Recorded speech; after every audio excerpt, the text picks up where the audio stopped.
अस्सलाम वालेकुम स्टूडेंट्स, कैसे हैं आप लोग? ठीक हैं।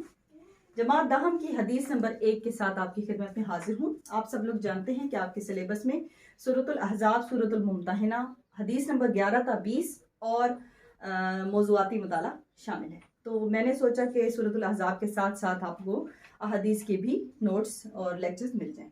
ठीक है, तो पहले हदीस नंबर 1 के जो है वो अरबी पढ़ते हैं। अस्सलातु इमादुद्दीन वमन अकामहा फ़क़द अकामद्दीन वमन हदामहा फ़क़द हदामद्दीन। अस्सलातु इमादुद्दीन, नमाज दीन का सुतून है।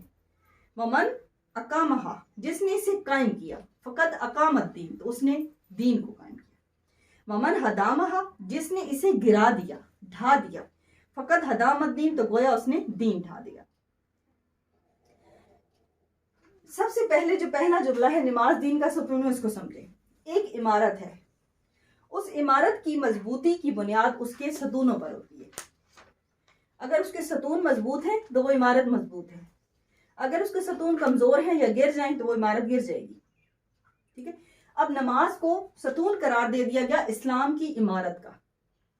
अगर नमाज का सतून कायम है तो इस्लाम की इमारत भी कायम है। अगर नमाज का सतून गिर गया तो इस्लाम की इमारत भी गिर गई।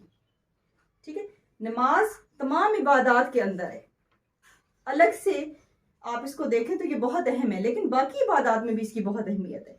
रोज़ा आप सारा दिन रख लें, नमाज ना पढ़ें तो वो रोज़ा आपका कबूल नहीं होगा जब तक आप उसमें नमाज नहीं पढ़ते।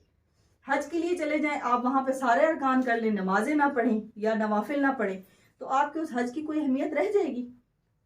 तो जो नमाज है वो तमाम इबादत के अंदर है, इसलिए इसकी बहुत ज़्यादा अहमियत है।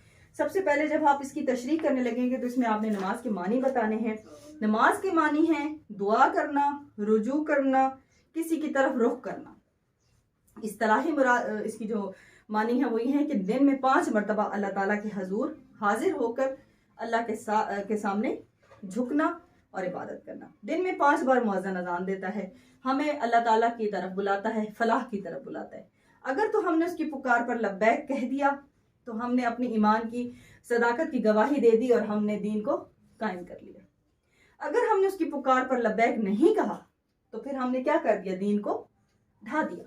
ठीक है, नमाज हर मुसलमान मर्द और औरत पर फर्ज है। ठीक है, 7 साल की उम्र में बच्चे पर फर्ज होती है पढ़ाना शुरू करें। अगर 10 साल तक नहीं पढ़ता तो उसे सजा दें इसके लिए। उसके बाद फिर उसके ऊपर ये फर्ज है, कभी भी उसके लिए छोड़ना जायज नहीं है। ठीक है, नमाज की अहमियत लिखेंगे फिर। अच्छा, नमाज की अहमियत में हम ये लिखेंगे कि नमाज जो है वो इंसान जब पढ़ता है तो उससे अल्लाह ताला की मदद हासिल होती है। ठीक है, अल्लाह ताला फरमाते हैं कि या अय्युहल्लज़ीना आमनुस्तईनु बिस्सब्रि वस्सलवा, अल्लाह से सब्र और नमाज के जरिए मदद मांगो। ठीक है, उसके बाद अल्लाह ताला फरमाते हैं कि इन्नस्सलाता तन्हा अनिल फहशाई वल मुनकर, नमाज बेहयाई और बुरी बातों से रोकती है। ठीक है, ये 5 नंबर का सवाल होता है। आप जब इसकी तशरीह लिखने लगें तो 2 आयत और 2 अहादीस का अगर हवाला आप दे दें तो ये काफ़ी होगा। ठीक है, थोड़ी सी आपने उसके माने लिख दिए, फर्जियत लिख दी, उसकी अहमियत में आपने कुरान का हवाला दे दिया, हदीस का हवाला दे दिया, तो ये आपके मार्क्स यहाँ पे पूरे हो जाएंगे। ठीक है, इरशाद नबवी यानी कि हजूर सल्लल्लाहु अलैहि वसल्लम की हदीस मुबारक के मुताबिक नमाज की क्या अहमियत है कि जिसने जानबूझकर नमाज छोड़ी उसने कुफ्र किया। नमाज जन्नत की कुंजी है। नमाज मोमिन और काफिर के दरमियान फर्क करने वाली है। ठीक है, ये हमारी तशरीह हो गई। फिर उसके बाद आखिर में हम लोगों ने लिखना होता है हमारी जो हदीस है उसका हमारी अमली जिंदगी से क्या ताल्लुक है। हमारी डेली लाइफ इस हदीस की वजह से उसमें क्या चेंजेस आएंगी, क्या चेंजेस हमें करनी चाहिए। ठीक है, तो इस हदीस मुबारक में रसूलुल्लाह सल्लल्लाहु अलैहि वसल्लम ने नमाज को दीन का सतून करार दिया है।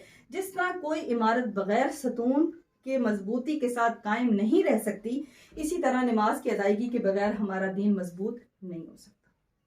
ठीक है, अल्लाह ताला ने नमाज की अदायगी हर मुसलमान मर्द और औरत पर फर्ज करार दी है। लिहाजा इस हदीस मुबारक की रोशनी में हम लोगों को चाहिए कि हम 5 नमाजों को बाकायदगी से अदा करें। ठीक है, और जो मसाजिद हैं उसमें नमाज की बाजमात अदायगी का एहतमाम किया जाए।